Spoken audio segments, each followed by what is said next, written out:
Saludos a todos. Muy bien, estamos aquí en la última semana con respecto a la clase pregrabada de preparación física 1. Perfecto. Vamos a retomar lo que estábamos viendo y continuamos con la velocidad en iniciación. Muy bien, viendo aquí el compendio de definiciones que tenemos de García Manso, de Saxiowski, de Ortiz, al fin y al cabo podemos llegar a la conclusión que es una capacidad de movilizarse, de desplazarse en el menor tiempo posible. Obviamente esto tendrá como protagonista al sistema neuromuscular, tendrá muchísimo que ver, ¿de acuerdo? Y básicamente eso, puesto que no hay un claro consenso, por así decirlo, y esto lo podemos visualizar con la diferencia entre velocidad y rapidez.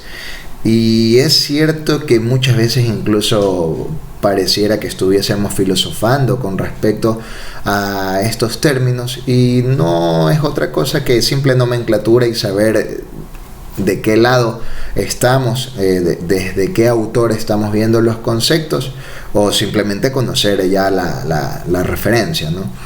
Entonces veremos que velocidad y rapidez, básicamente para Vasconcelos, la rapidez está relacionada con los movimientos y la velocidad con los desplazamientos. Es decir, que habrá movimiento solo si hay desplazamiento del centro de gravedad del cuerpo o del sistema, de todo el sistema, de todo el cuerpo.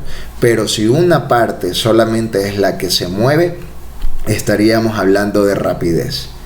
Perfecto, y aquí se pone un ejemplo sencillo. Una persona pasea desde A hasta B, retrocede hasta C y retrocede de nuevo para alcanzar el punto D. Calcular su rapidez media y su velocidad media con los datos del gráfico. Bueno, no nos vamos a poner a hacer este ejercicio, pero básicamente cuando hablamos de la rapidez media tenemos en cuenta todos los trayectos, las idas y venidas, mientras que para la velocidad media solamente tenemos en cuenta el punto de inicio y el punto final, sin tener en cuenta los desplazamientos que hubieron entre ambos puntos.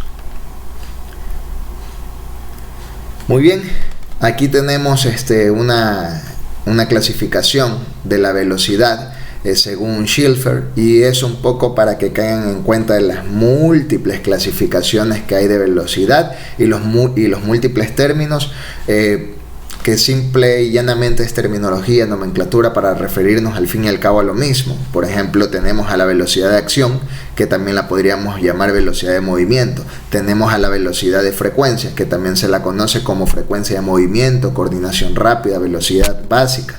También tenemos a la velocidad de la fuerza o fuerza rápida, que también es conocida como capacidad de aceleración, velocidad de salida. Tenemos también a la resistencia a la fuerza rápida, también que se podría llamar resistencia de la aceleración. Tenemos a la resistencia de la velocidad máxima, que también podría llamarse resistencia del sprint, resistencia de la velocidad de frecuencia, resistencia general anaeróbica a corto plazo, resistencia de la velocidad del sprint y resistencia de la velocidad. Entonces básicamente es para que vean con cuántos términos podemos llamar nos hacemos referencia al mismo concepto, entonces para que no se vayan a liar mucho por ello. Bien, la velocidad en iniciación. Entonces aquí nos menciona que en el desarrollo multilateral y en estas etapas en iniciación, la velocidad es bastante determinante, es bastante protagonista, y tenemos las condiciones favorables, sobre todo de neuroplasticidad, para poder realizar los movimientos de una manera más rápida.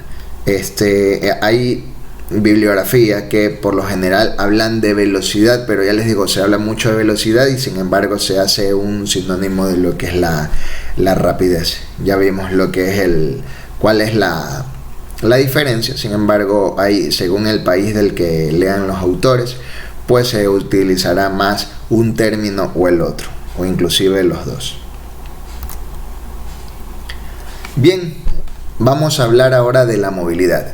Un poco recapitulando con respecto a la velocidad, básicamente tenemos que aprovechar en esta etapa, trabajar lo máximo posible la velocidad, pero no como velocidad de desplazamiento, ojo, no como tramos, sino como velocidad, que en este caso podríamos hablar de la rapidez de los movimientos a efectuarse. ¿De acuerdo? Con respecto a movilidad, es la capacidad y cualidad del deportista que le permite efectuar movimientos de una gran amplitud de recorrido por sí mismo y bajo el influjo de fuerzas de apoyo externas en una o en varias articulaciones.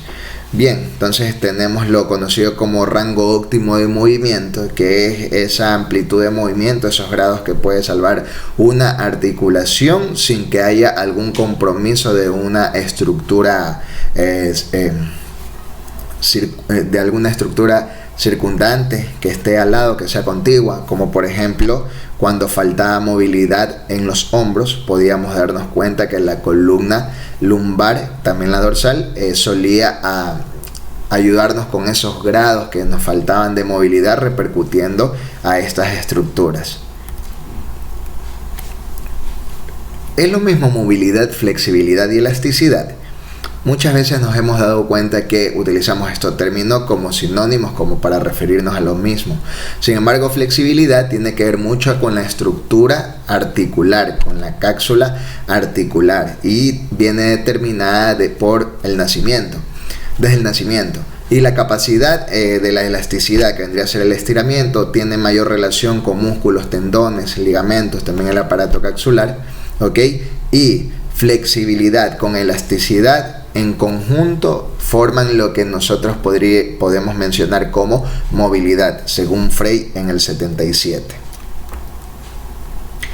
Los tipos de movilidad que tenemos según Harry, tenemos la movilidad general, cuando cogemos y sumamos, por ejemplo, realizamos un movimiento como puede ser una flexión de cadera y al mismo tiempo hacemos una extensión de hombros. Con el cuerpo en general hacemos el movimiento. Luego una movilidad específica, ya cuando hablamos de manera localizada, por ejemplo, la movilidad que tengo solo en cadera, la movilidad que tengo solo en el hombro, de acuerdo, la movilidad que tengo solo en el tobillo.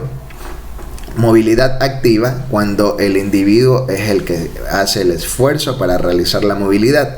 La movilidad pasiva es cuando otra persona, uno coge y logra los grados de movimiento por el estímulo, el esfuerzo que hace otra persona en uno. Obviamente siempre va a haber mayor movilidad, esto que es más forzoso cuando lo hace otra persona en uno, y esto se lo ve mucho en el karate, en la gimnasia, que cuando lo vamos a hacer de manera activa. Y esa diferencia entre la movilidad activa y pasiva es el rango que nosotros podríamos mejorar.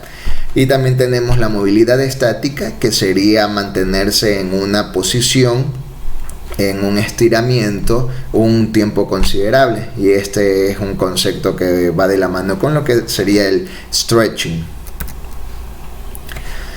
Muy bien, con respecto a la movilidad infantil y juvenil, como sabemos, en estas etapas la movilidad es casi innata y la vamos a ir perdiendo progresivamente con el pasar de los años por la consolidación, sobre todo de nuestras articulaciones, la consolidación de tendones, ligamentos, ¿ok? Porque también se va cerrando el disco epifisiario, este cartílago del crecimiento que mencionamos.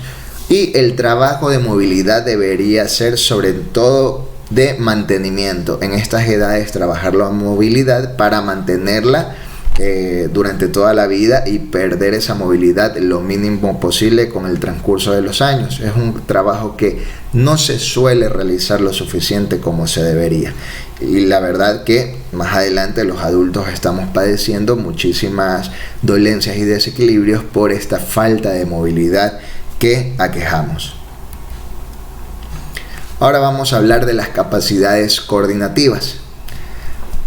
A las capacidades coordinativas también se las podría asemejar con lo que vendría a ser agilidad, sería como un sinónimo. Son capacidades determinadas sobre todo por la coordinación, esto es, por los procesos de regulación y conducción del movimiento. Ya saben, muchísimo sistema nervioso central y periférico. Habilitan al deportista para dominar de forma segura y económica acciones motoras en situaciones previstas, estereotipos, modelos de movimiento e imprevistas, adaptación, y para aprender los movimientos deportivos con relativa velocidad, según Frey en el 77. Tenemos aquí una pequeña clasificación de capacidades coordinativas. Tenemos las generales, que nos ayudan en el día a día, por así decirlo, en todas las actividades que nosotros realizamos durante nuestra jornada habitual, y capacidades coordinativas específicas propuestas por Ossoliin, que ya se centran mayormente en un marco específico de una disciplina a practicar y que ya son parte de la técnica propia que se va a ejecutar según sea la disciplina deportiva, la facilitarán. Importancia de las capacidades coordinativas. Primero, profilaxis de los accidentes. Por ejemplo, si caemos podemos reaccionar inmediatamente, poner las manos y a la final no pegarnos en la cara. Fundamento de una buena capacidad de aprendizaje sensomotor. Obviamente se nos hará mucho más fácil aprender movimientos. Alto grado de economía energética debido a la precisión de la regulación motora. Esto conlleva a un menor gasto energético porque hay menores estructuras que se están moviendo para obtener un mismo fin. Aprender y reaprender destrezas deportivo-técnicas y sobre todo reaprender y eliminar automatizaciones tóxicas. Permite adquirir de forma racional destrezas deportivo-técnicas procedentes de otras modalidades. Habría mayor facilidad de una transferencia de un deporte a otro deporte. Es por ello que el multideporte en estas edades es bastante adecuado, puesto que estamos en toda esa etapa en donde podríamos hacer la transferencia gracias a las capacidades coordinativas de un deporte a otro. Entrenabilidad de las capacidades coordinativas. De forma general, las habilidades experimentan su mayor empujón de desarrollo entre el 7º año de vida, es decir, cuando ya están pulidas las habilidades motrices básicas, y la aparición de la pubertad en torno a los 12 años, y cuando también empiezan a despuntar las habilidades motrices específicas. Una maduración más rápida del sistema nervioso central, estaremos más capacitados y facultados para movimientos, y en el transcurso de la vida las capacidades coordinativas declinan con mayor o menor velocidad en función del entrenamiento, paralelo al rendimiento físico y los procesos de coordinación y regulación. Como todo en la vida, si se lo entrena se mejora. Cuanto más entrenado, más tardaremos en que haya esa pérdida de las adaptaciones conseguidas, en este caso de las capacidades coordinativas. Muy bien, componentes de las capacidades coordinativas. Tenemos aquí una clasificación de Meinel y Schnibel del 87, la cual me gusta bastante. Muchísimas clasificaciones de capacidades coordinativas. Hay una de Smith mucho más actual, del 2011, si mal no recuerdo, que solamente habla de coordinación y equilibrio. Entonces nos queda como que debiendo muchísimo. Entonces he ahí un ejemplo de que no algo por ser más nuevo va a ser mejor. Siempre tenemos que ser críticos con respecto a los contenidos. Entonces tenemos aquí un acróstico que me recuerdo mucho de mi época en la universidad. Adorare: acoplamiento, diferenciación, orientación, ritmo, adaptación, reacción y equilibrio, para que se acuerden, otra herramienta mnemotécnica. Acoplamiento y combinación de los movimientos. Muy bien, por esta capacidad Meinel y Schnibel entienden al combinar ciertos movimientos de unas zonas del cuerpo que se realizan de manera parcial para obtener en conjunto un solo sistema de movimientos con el fin de realizar o de cumplir un objetivo. En este caso vemos cómo se suma el movimiento de los tobillos, esa flexión y extensión, y también esa rotación de muñecas en Lisa Simpson para saltar a la cuerda. Perfecto, capacidad de diferenciación. capacidad para conseguir un ajuste fino entre las diferentes fases del movimiento y entre los movimientos de las partes del cuerpo. Y en ello hay que resaltar la economía de movimiento. Si nosotros le damos a un niño, le damos un periódico, un libro, normalmente va a cogerlo así. Y luego podrá diferenciar que va a obtener el mismo resultado economizando y solamente utilizando ciertos dedos y no toda la mano como antes cuando mantenía esa contracción. Capacidad de orientación. Capacidad para determinar y modificar la situación y los movimientos del cuerpo en el espacio y en el tiempo. Muy importante, aquí tenemos el ejemplo de cómo Alex Aguinaga pudo ubicar en el espacio a su compañero y también a los rivales que tenía alrededor, y en el tiempo necesario para que su compañero vaya a llegar al centro y meter el gol, creo, más gritado por todos los ecuatorianos. Capacidad de ritmo. Por esto se entiende a esa capacidad de interiorizar un ritmo determinado y lo vamos a manifestar y plasmar en forma de movimientos.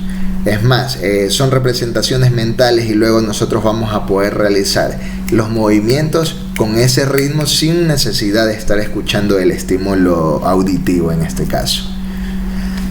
Capacidad de adaptación a las variaciones. Es la capacidad de adaptar el programa de acción a las nuevas circunstancias durante el transcurso de la acción. Esto es cuando hay incertidumbre y no sabemos cómo vaya a reaccionar nuestro rival, aunque siempre lo prevemos, ¿no?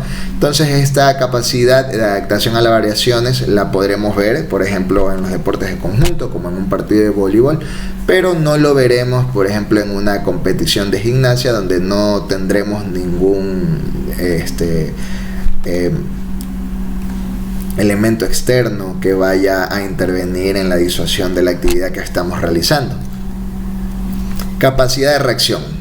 Capacidad para iniciar y ejecutar lo antes posible, en el menor tiempo posible, un movimiento de forma intencional previo a la aparición de una señal, ya esta sea auditiva, puede ser visual, puede ser kinestésica. Recuerda, aquí tenemos, por ejemplo, en la carrera de 100 metros, con el estímulo auditivo, el deportista empieza a sprintar. Muy bien, capacidad de equilibrio. ¿A qué nos referimos con esto? Pues de mantener a todo el cuerpo, al sistema, el conjunto del cuerpo en un estadio de equilibrio, de no perturbación, y de conservarlo, puede ser de manera estática, o después que se realice algún movimiento, después que seamos nosotros persuadidos por una fuerza externa, algún empujón, algo que nos quiera desequilibrar, pues nosotros mantener esa posición ventajosa de cara a la siguiente acción que vamos a realizar en nuestro deporte o cualquier actividad que realicemos. Muy bien, esto ha sido todo por ahora. Me despido y los espero en el webinar de la próxima semana. Que pasen excelente.